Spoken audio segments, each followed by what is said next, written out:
Blake, how do you feel about the sun? I love the sun, and the sun hates me. Welcome to the Church Gear Podcast, where we pull the tech out of the booth and onto the stage to share the most outlandish stories and hidden wisdom from the tech trenches. And now, here are your hosts.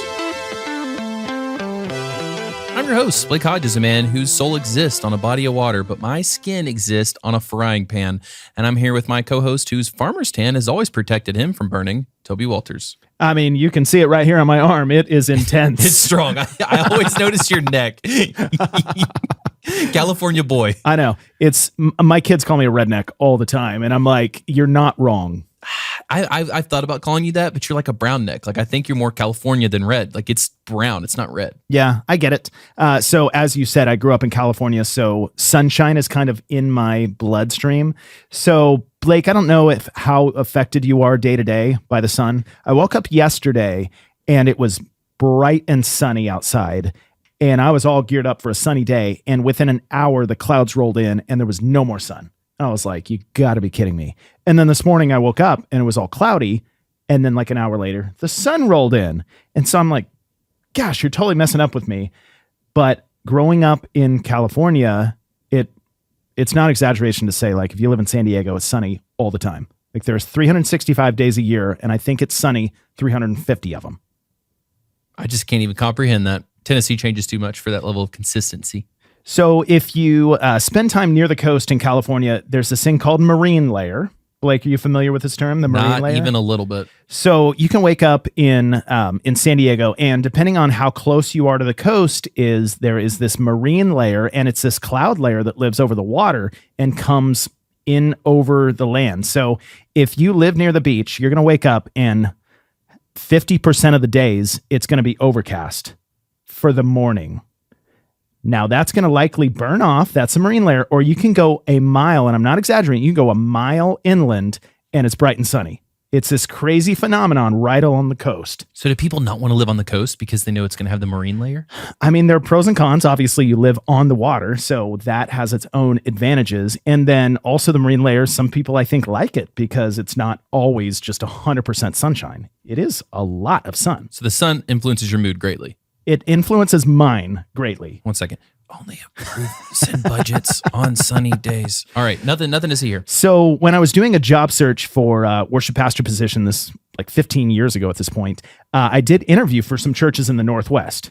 And during the interviews, they would ask me, "Thank you for picking that piece of fuzz off my chin." You had a long, what I hope was your wife's hair hanging out from your beard. Well, I took off my sweatshirt before this, so oftentimes, my scruff just collects fuzz and hairs. So thank you, I appreciate that. But doing interviews with churches in the Northwest, one of the questions they will ask is, "Have you spent any time in the Northwest?" Because it's like reverse of California, where it is overcast a lot and rainy a lot. Have you ever lived because you've always said you want to retire to Bend, Oregon.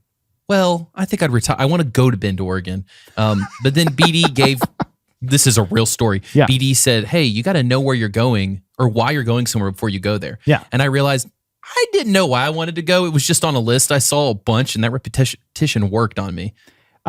I get it. I do have a good friend that lives in Bend, and I've heard nothing but good things. I think it's about 2 or 3 hours from Portland.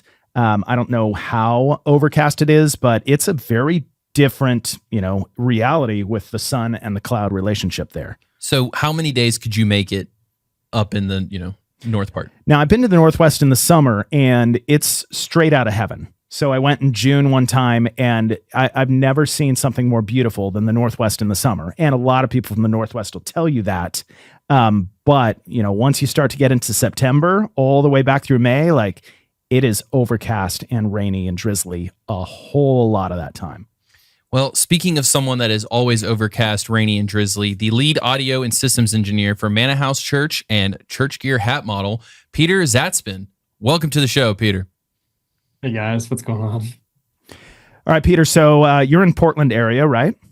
Yes. Am I exaggerating that? Like, give us a real Portland, response to what's the weather like? And do it in a Portland accent. Yes, you're correct. It's once it starts getting overcast, it's constant overcast. This last couple of weeks has been crazy. It's like sunny, overcast, misty rain, and then hard pouring rain. Like driving is almost impossible. You can't see lines. Everybody's swerving. Puddles are everywhere. I actually almost hydroplaned over the bridge this morning going to Vancouver. And I was like, oh man, this is bad. You're really selling it. But I love it. I've been here for I practically grew up here. I moved from Chicago when I was 9 months, and haven't had the urge or the itch to move anywhere else at the moment. And it is interesting. I've just, the older I get, the more I realize people are wired differently. And so there are a lot of people that love when it's overcast and drizzly. They just want to like curl up with a good book at home and a cup of coffee. Like that's such not the way I'm wired. But Peter, what's your perfect weather out there? I would say dry, but cold a little bit. I love the heat. I love going out and boating or swimming. But once it gets cold, I love it. Get on, put on a good sweater, and just hang around and drive around or walk too. So it just gives off a perfect. So right now, this is like the ideal condition. Not raining, but overcast a little bit. But it's not too cold. Blake, what's your perfect? My perfect is, where the water hits the sand at the beach? About 6 p.m. on a summer day, I lay in it and I roll around like a beached whale. So like where walruses and seals pull up onto the sand to kind of like take a nap. Yeah, That they're is like, you. oh, what is wrong with that one? And I'm just like, what's up, guys? And if I go on vacation, I always come back burned because I can't not burn. But I'm going to burn you in this game. I'm going to beat you. So 5 Truths and a Lie, our weekly game where we introduce the guests. You get to know a little bit about them. And me and Toby try to sniff out their lie. And I'm coming guns a-blazing. Oh, gross. I can smell it. Oh, my gosh. I think you're smelling me burning in the ocean. Oh, yeah. Okay. Number 1, I've never been to a concert. How could that even be true if he's a production guy? How quick do we lock? I know. Are we allowed to lock in as we're going down the list? And maybe he's saying like, I've never attended a concert outside of working one, but we'll see. Number 2, part of youth traveling. He's part of a youth traveling singing group. Okay. Number 3, I play guitar. Number 4, I ride a motorcycle. Number 5, I've never seen Napoleon Dynamite. This one just hurts my heart. Okay. Number 6, I've never had sushi. That hurts Sushi. I was going to pretend like I couldn't pronounce it, but I was like, they're not going to believe it. You're so uncultured that I wouldn't be surprised. Sushi. I love sushi. Okay. I mean, Blake, I'll give you first shot if you want to take the never been to a concert. No, I'm going to let you jump on that rake. It just seems too obvious, which is why I feel like he has a little, gotcha moment in that. I'm going to say that I'm just going to hope the best in him that he has seen Napoleon Dynamite and he loves it as much as I do. Dang it. That was where I was going. So I'll just take never been to a concert. All right, we're locked in, Peter. Okay.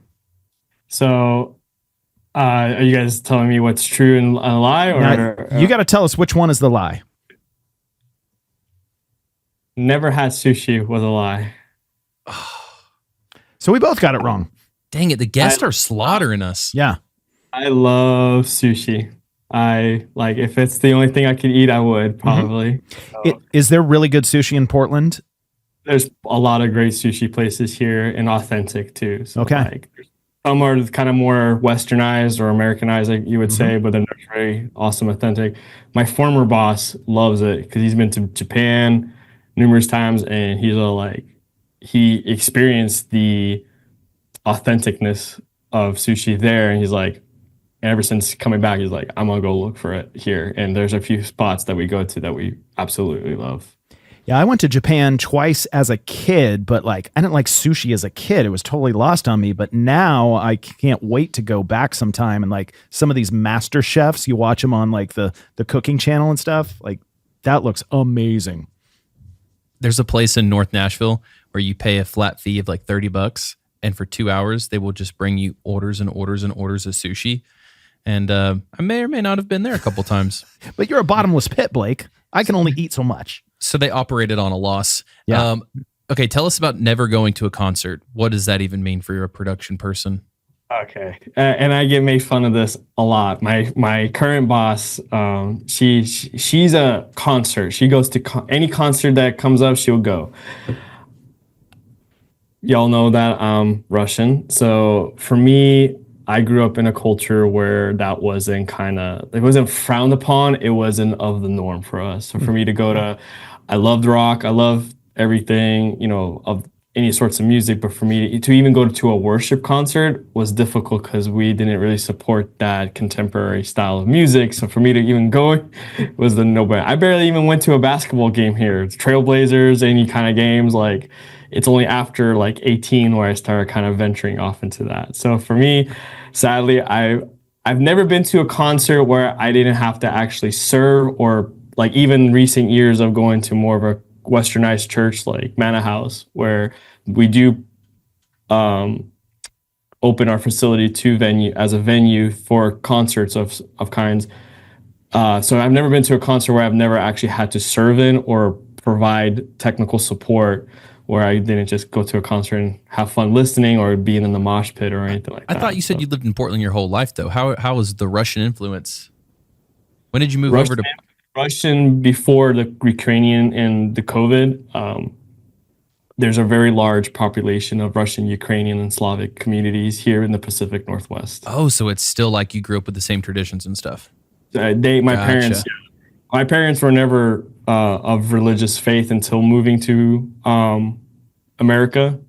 So so they grew up. So when they found faith, they went to a church that did not support that kind of stuff. Like, drums was not even a thing in majority of Russian cultured churches or Slavic churches here in the Pacific Northwest. We all know that drums are of the devil, so Baptists knew that for hundreds of years. Is that why we put him in a cage? Exactly. Can let the devil in if he's in a cage. I mean, Okay, so I'm deeply disappointed in you for never having seen Napoleon Dynamite. Now, Blake, for references, you've seen it once and you don't get it. I don't get it. The problem is you've only seen it once. That's why you don't get it. And also, you're kind of dumb, but that would make sense if you watched it several You're times. only allowed to insult me when it's funny. That was lazy.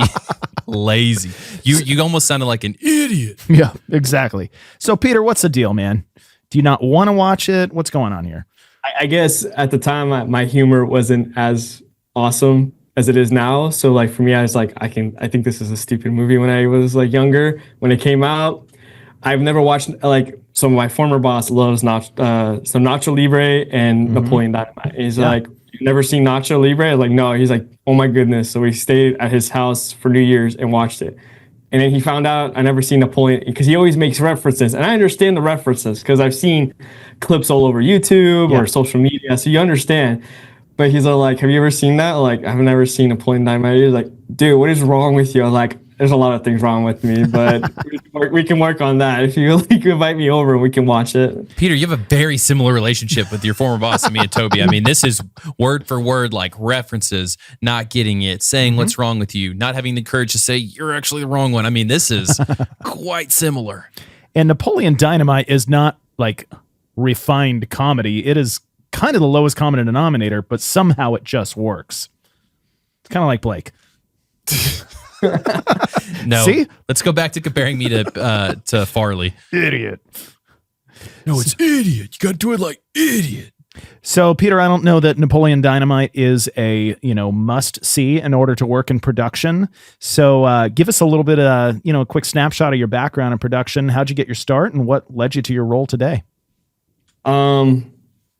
I've been doing it since back in, when my parents started going to church. My dad was a deacon, so he had a lot of influence. I always sat behind the console, always wanted to do it. I got my chance. They needed somebody to run choir mics and other stuff. And since then, I've been doing it for 20 years. And 3 of those years have been on staff at Mannahouse. So really, again, coming back from the Slavic culture, never believed in being paid, going to a Western church like Mannahouse or any other church like this. And it's like, hey, I started off as a production tech and now as a systems engineer or lead audio systems engineer as my former boss transitioned out into his new business and whatnot. So like that's where I'm at now. 3 years running here. So I'm guessing your context in production back when you were growing up is very different than what you're working with now at Mannahouse? Oh, very different for sure. Just even music style, EQing, or just even the mixing style in how like is completely 180 here. It's like I knew a lot, and then coming here and learning under somebody like my former boss, which his name is Brian, completely changed the perspective of it. You know, like how everything is wired, how everything is just so much more now, and it's just the knowledge taking it all in. So he was a great mentor when it came to that. So were you guys just running like audio, or was there video and lighting elements in the church you grew up at? Video, audio majority of the time, slight video, no live streaming. In my 20 years, I've been to 3 different churches. The main church barely had anything or didn't progress into doing anything like live streaming. We did record on tape and just like created those, and then eventually to DVDs, until after I left that church. Then they started getting into live streaming and updating lighting, and they bought a new building and they started doing that. In my second church, same. They were already established. They were more westernized, or I guess you can use that terminology. They did live streaming, they had lighting, and they had a decent audio PA. And then eventually I left that and joined Mannahouse with my wife.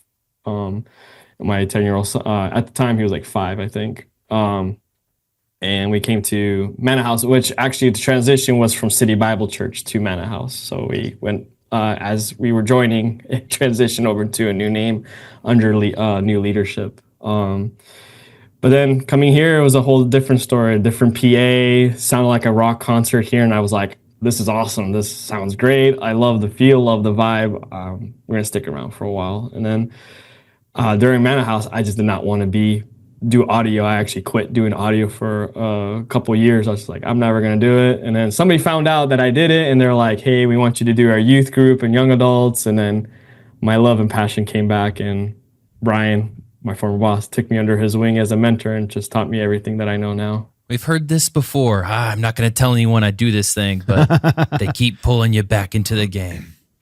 I feel like Blake, he's giving, a context in which you could actually do tech at a church that does very little tech in a former decade, that you could actually been successful there, Blake. I can run an analog console, I can run it straight into the ground, like straight into the ground. That is a good skill set for you. So, Peter, I used to live in Austin, and Austin and Portland have a lot in common. They're like kind of considered sister cities, and kind of the culture and the political context and all that. So Portland and Austin as well are very different cities than the Bible Belt, where, there's a mega church on every corner. How do you guys make different kind of decisions, intentional decisions on how you do production, how you try and connect with a largely unchurched culture out there? It's so unchurched. It's not even unchurched. It's unchurched. Unchurched. I don't know. We just promote love and just the love of God for everything. It is pretty difficult, especially the dynamics in the culture here. Still being very progressive, it's very hard. Even during COVID, it was like probably a big challenge for us when it came to that. It's just the division within the church, and then just other people around, masks. We always just promoted, even just like other things, like just other progressive movements come around. It's just, we just promote love, and honestly, people respond to that. They see that we're not just a church of judgmental or anything like that. I happen to do Lyft also on the side sometimes. So I actually had a conversation with the lady and mentioned what I do for a living, because, they ask. So I'm like, it's like, oh, what church? And I tell them, and, like, how's the dynamics? I'm like, we're all about love. Like, we'll accept you, who you are, how you are, at that point, after that, it's up to you to accept and, change your life after that. Like, I can't force you to do that. That's something that you need to make that decision with. So it is a challenge, but we are striving. We have multiple campuses, and then we actually have under our network multiple campuses, multiple churches along the I-5 corridor that go along with our vision too, to help support that. And if they go to that church, they'll eventually go like, oh, if they're in Portland, they'll know Mannahouse is part of that, or they're part of that network, and they go like, it's the same dynamic. So that's how we kind of interconnect here currently. Yeah, I remember, interviewing a churches in Portland.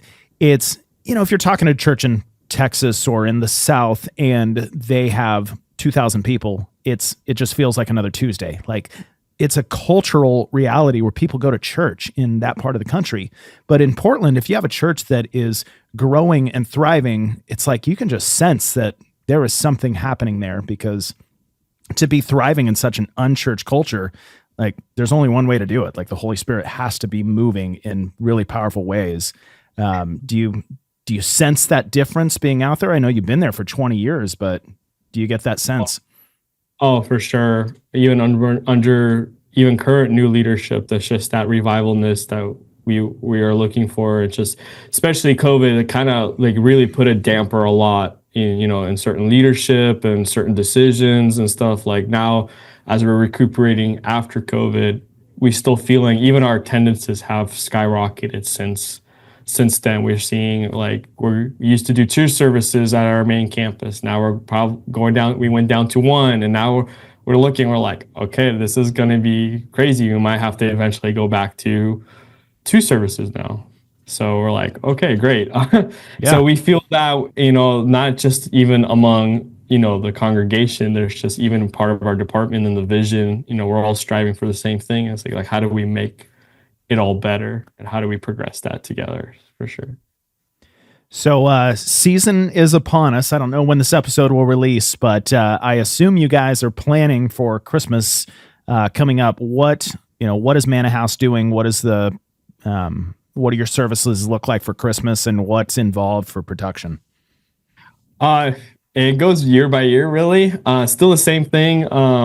So for this year, we do have our annual kids ministry concert or / like service. So they would have kids on choir risers, and they have sing. They go on based on tracks or sometimes live band, and they just sing their hearts out there. They do some interviews on stage. They're like, hey, what do you want for Christmas, or where do you want this or that?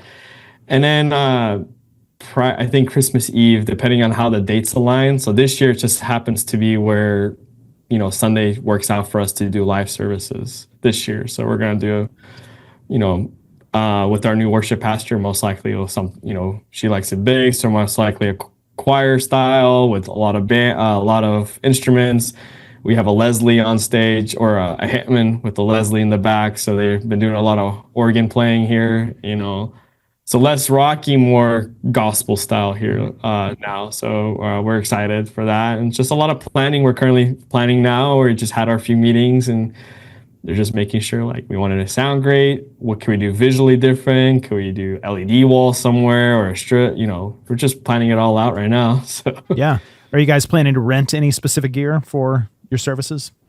Not in this one, maybe, for just because budget's not available at that height. We do have some extra gear around here that we can make things change. Like, we do have a portable LED wall that we could, probably add some cool designs on somewhere, because we have a main stage where all of our singers and most of our instruments, and then we have a cement lip that goes up, and we always wanted to cover that lip with something like a lighting, because we currently have some movable lights heads, but we always wanted to put like a LED strip, so get some ground supports or design something where we can kind of cover that and use our mapper, or our mapper Resolume, I think it's called, and just map something different on there, and kind of based off that from our lighting. So in the Christmas season, everybody is pulling at your time and your commitments.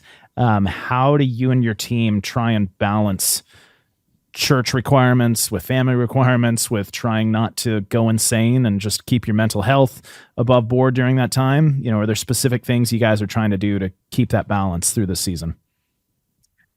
Quite difficult at times. We just, in our mindset, we just push through. So I'm not trying to say we just push through because we have to. Like, we get in the moment of like, hey guys, we know Christmas is coming around. We're gonna put a lot of hours in here, and when we do it, the culture has changed here for us. Whereas our pastors understand, and they will go like, if you guys need to take a week off, take the week off.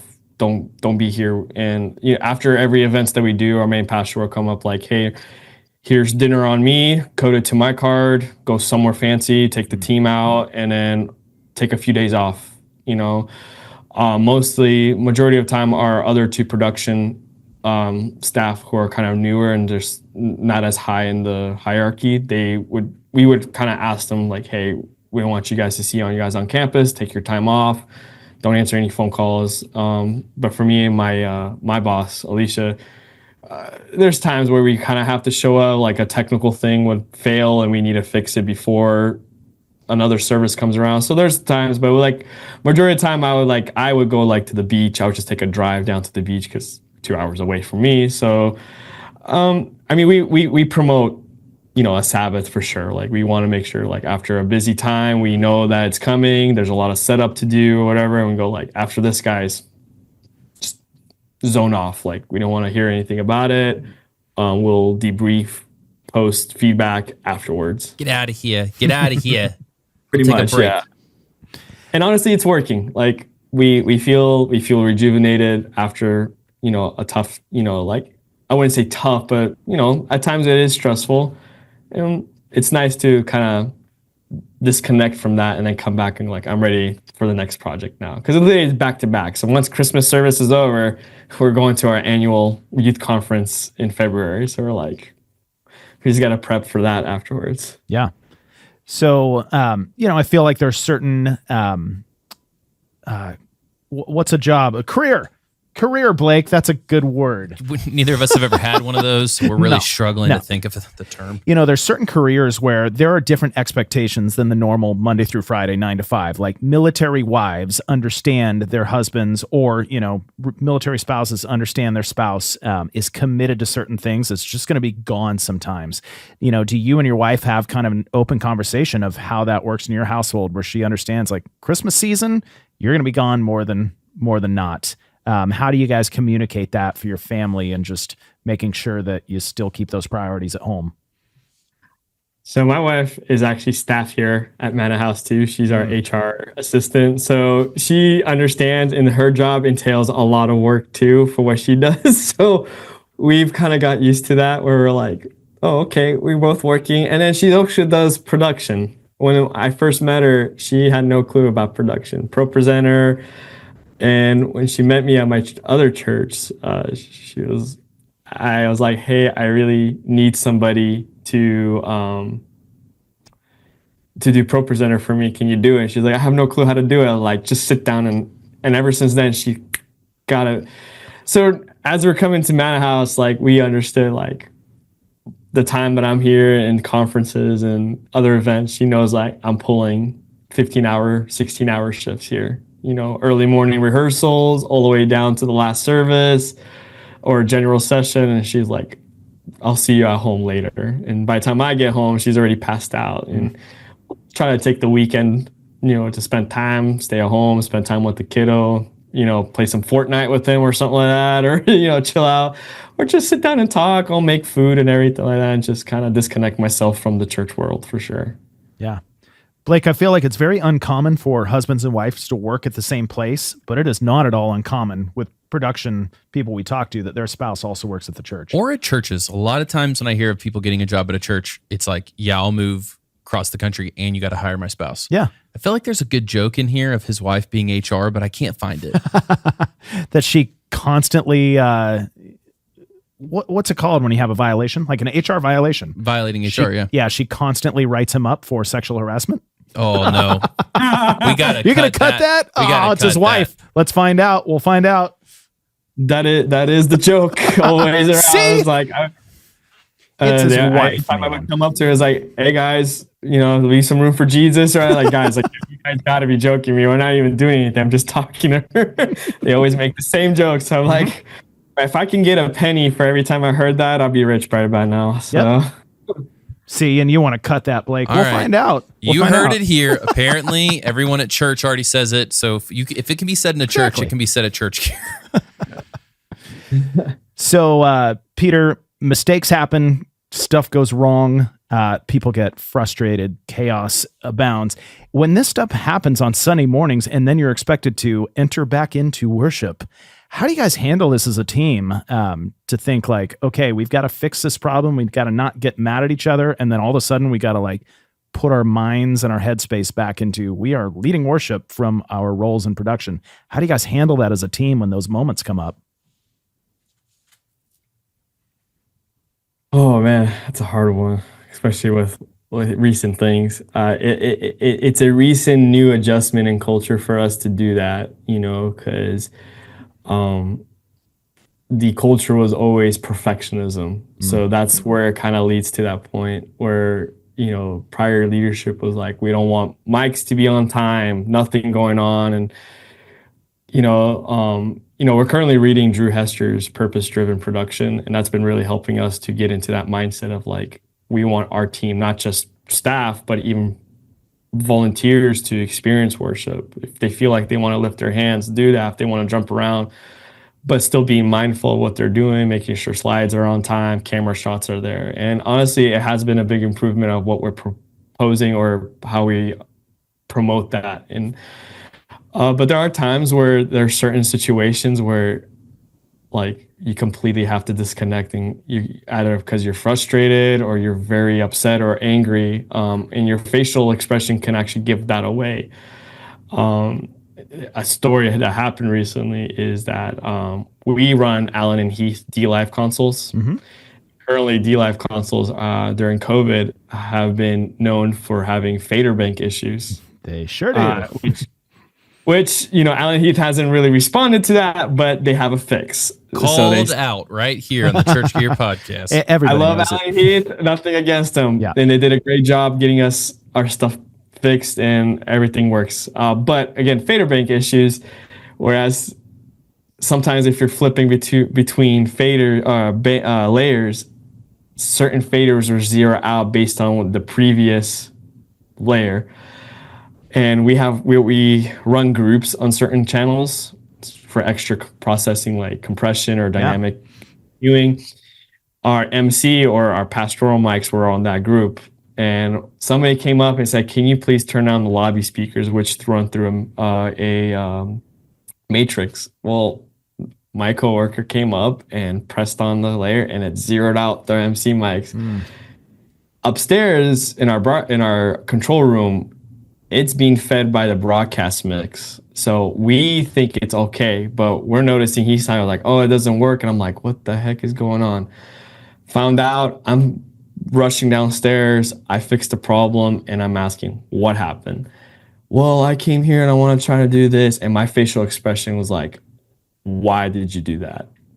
Like, why didn't you call me first? Or like, why didn't you came to the whole point. It was a big disaster. I literally what I had to do was to go to my office and close myself out for a minute and just like calm down. Like I questioned myself, was like, what am I doing here if nobody's coming to me as a tech, systems engineer or anything, or lead audio? And, God humbled me, calmed me down and told me like, you might not have said anything wrong, but your facial expression said enough, like apologize. I went to, what even calmed me more is when I went to our new senior pastor and I personally apologized. Like, I'm so sorry that it happened this way. We have a fix for it. Cause literally it happened. And 2 days later, our faders were supposed to get repaired in-house. So it was like, okay, great. I apologize.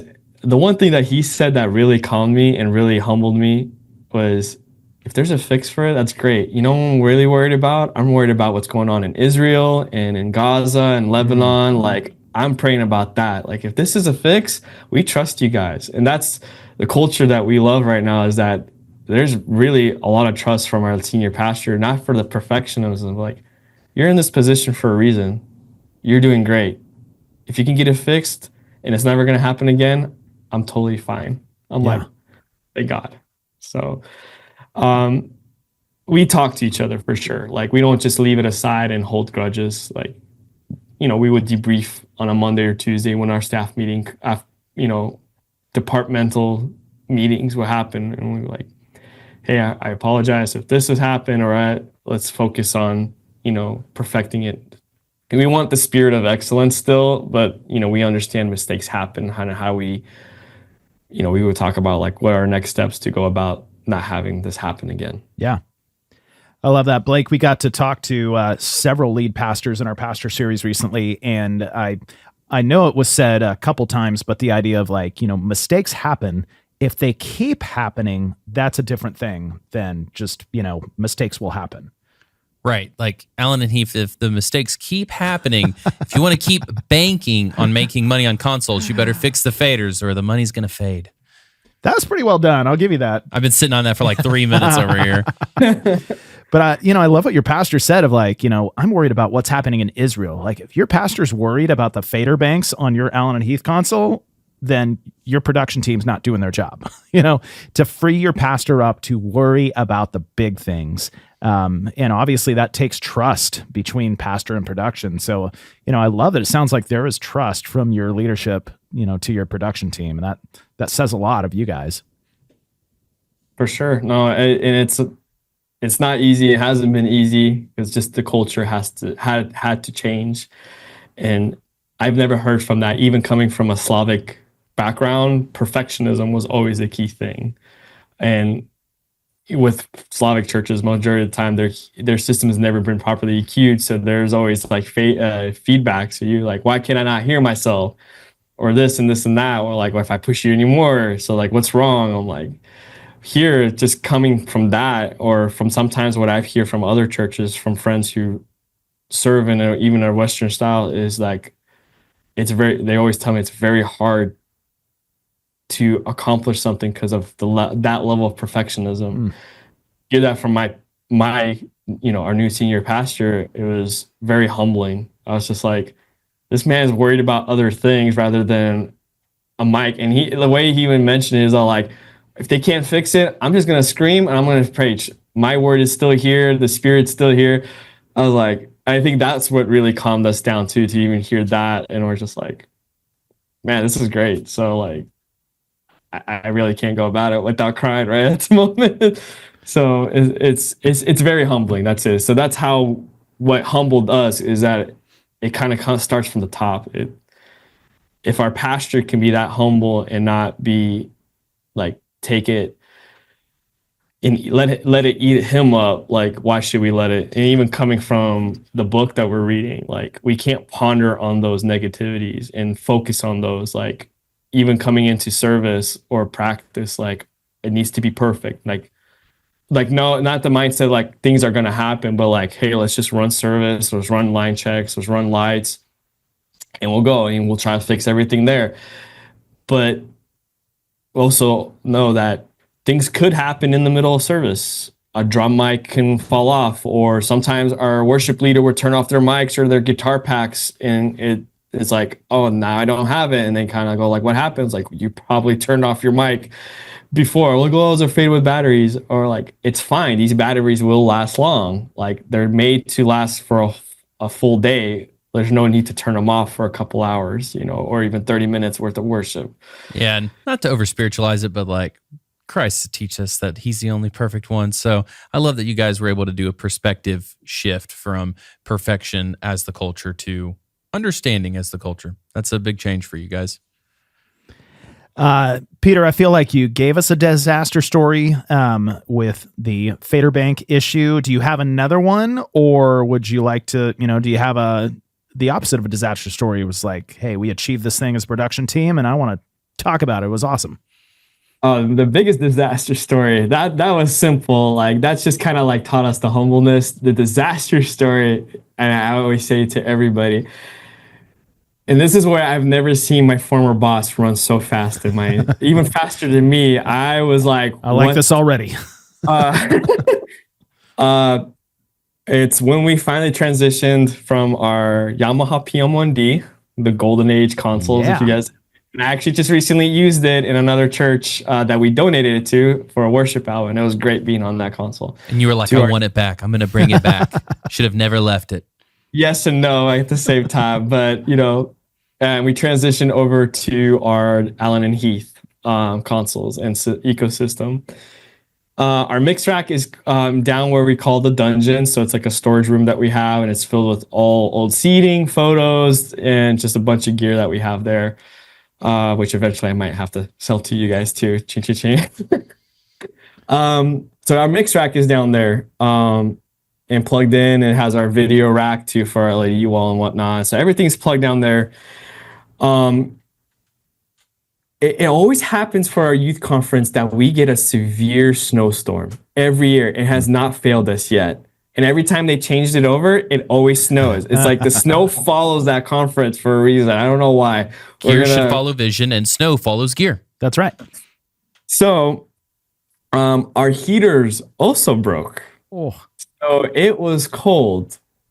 I mean, I was mixing broadcast and I couldn't even feel my fingers anymore. I was like, I can't mix. I can't hear. I can't, I'm disorientated. Even his Russian blood was too cold. That's cold. I wasn't mixing for this one night. It was a morning service. Our college students were leading that session. PBC or Portland Bible College, they were leading that session for us. And they always do a great job every year for us. Well, in the green room, they decided to put a bunch of heaters and also crock pot and pressure cookers for all the food because we provide food. Well, and a microwave. There's a microwave. So you kind of know where this story is going. But now this is the funny part. Green room is over here. Dungeon's like opposite side. Well, everything being on, somebody decided to put something in the microwave and heat something up. Next thing you know, I get a call. What's going on with lighting? What's going on with audio? And what's going on with the LED wall? Like, what are you talking about? And all of a sudden, I see my boss, Brian, just like flash, just right behind me, just right like next to me, like on your left, whack. I'm like, what is wrong? What's going on? And I see like, I don't hear no audio. There's no LED wall. And I start sprinting.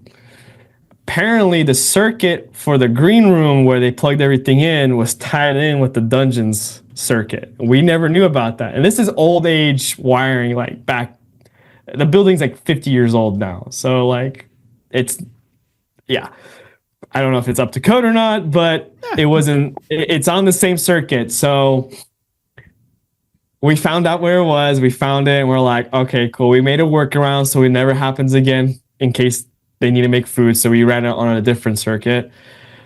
But that was probably the disaster where never seen my boss run so fast. But the outcome of it is the worship band still was able to do like an a cappella, like anthem style singing. And the whole crowd was still just like, it didn't ruin the service. But for us, we're like, what the heck is going on? So that was probably one of my most disaster stories there for sure. So I love it. It's like the whole system went down because Johnny decided he needed to heat up his burrito.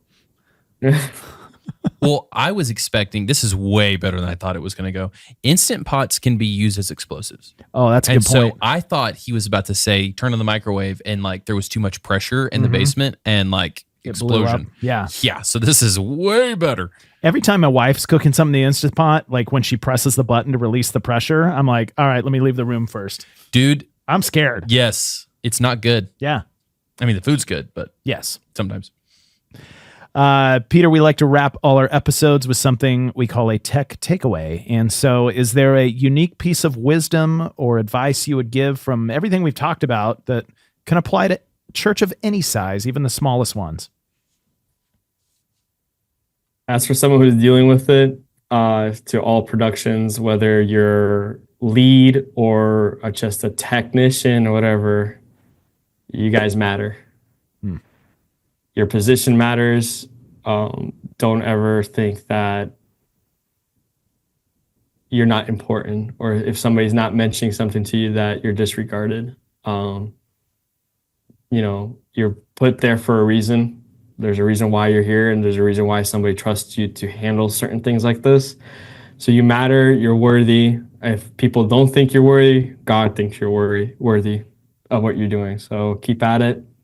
And always look and ask for him for guidance first before resolving to any mentalities. You hear that, Toby? You matter. Thank you.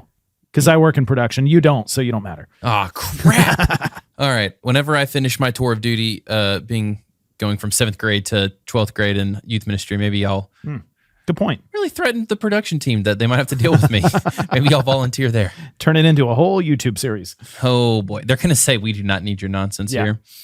Well, Peter, we appreciate you sharing in some nonsense with us. Is there any plugs that you'd like to point people towards? Maybe another church you really want to plug, maybe a thing you've made. Maybe you just love butter. Or Drew's book.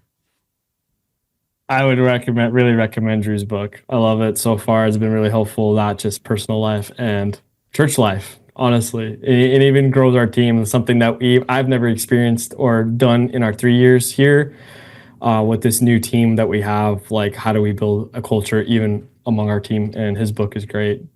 I'm not really much of like a social, I do post a lot, and you guys know too, but like, feel free to just check out my page. If you guys want to hear mixes of what we do, feel free to ask questions. That's it. Yeah, really. Peter, POV, the POV guy, Zatsepin on Instagram. That's a good handle name. Yeah. So, yeah. I've been known to call that. People will call me the POV guy from other churches. And they were like, oh, I know you. Because that, first of all, the hat, they will notice the hat a lot. They were like, we know the hat. So you're the guy who posts all your POV stuff. I'm like, amongst other engineers too, but yeah, I'm the local one here. So look, Peter, you told us before we hit record that you have multiple companies' hats hanging on your wall, and just know that we're watching to make sure that we stay your number one, true love, or we'll cry crocodile tears. I have my bucked up one. I actually had to go from my office downstairs to my car to grab it. So to buff it? Yeah, well, he reached out, it was maybe a year ago. He said, hey, my church gear hat is really on its last leg. Can I get another one? I'm like, yes, you can. Well, that's fun. Oh, well, then I probably shipped it to you then. Probably. You did. Actually, I still have the messages too. It's like, hey, what's your at? Because I texted to Toby. I was like, hey, can you send me another one? No, you commented on one of my, can't remember what it was. I was like, no, it was a photo shoot that I did with Philo's hat. And you're like, you need to redo that with your... church gear has actually what happened was I think my wife accidentally put it in the wash because it's not stitched, I think, on the it's branded bills. Well, your guys' logo was not stitched. It's just like super glued or whatever, what kind of glue they use. Well, from the heat from the dryer probably like made it come off, and I had no way of fixing it. Or like when I did super glue, it didn't really work well. It didn't look well after that. So I was like, I need a new hat now. So. Well, I'll be calling branded bills to complain right after this. As you should. Well, thanks, man, for joining us, and I'm glad we got the hat figured out. For sure. Thank you very much for having me, guys. It was awesome talking to you guys. And now it's time for a Church Tech Confessional, where church production people confess the worst thing they've ever done in church production. Here's one now. So after a long night, 24-hour day doing a students conference, we're loading up truss onto our second floor. I'm driving a forklift, and as I'm pulling the forks up to the second floor to drop off the truss, I suddenly hit the building. The truss fall on top of me in the forklift, and crew guys were 20 feet away from me. Nobody got hurt, but one of the dumbest moments. Hey, do you have your own Church Tech Confessional that's, 45 seconds to 2 minutes? Send it to blake@churchgear.com, and you might just hear it on the podcast. Thanks for hanging out with us. We hope to see you back next week for more absurd stories, tech takeaways, and overall buffoonery here at the Church Gear Studios. Blake, I wonder what would happen if your wife put you through the laundry and what would fall off in the heat of the dryer? Toby, I wonder what would happen if your wife was HR and you worked at a place. What would happen if that was the case? I'd immediately get fired. And I'd immediately have the little hair I have remaining fall off in the dryer. Yeah. Who, between our wives, who do you think would say, is just more obnoxious towards their spouse? I think it's kind of neck and neck there. That's a good question. My wife's more cutthroat, but I don't know if she's more obnoxious. But no, I'm saying, between you and I, who's more obnoxious to their spouse? Oh, yeah. Dude, it's me. Come on. I don't know. I, accost my wife with my, overabundant personality all the time. Well, if you'd like to share either of our overabundant personalities with a friend and say, hey, try to not listen to them, but this Peter guy will, be encouraging for you, text this to a friend and just say that. And sorry for how obnoxious Toby is. It's what I do.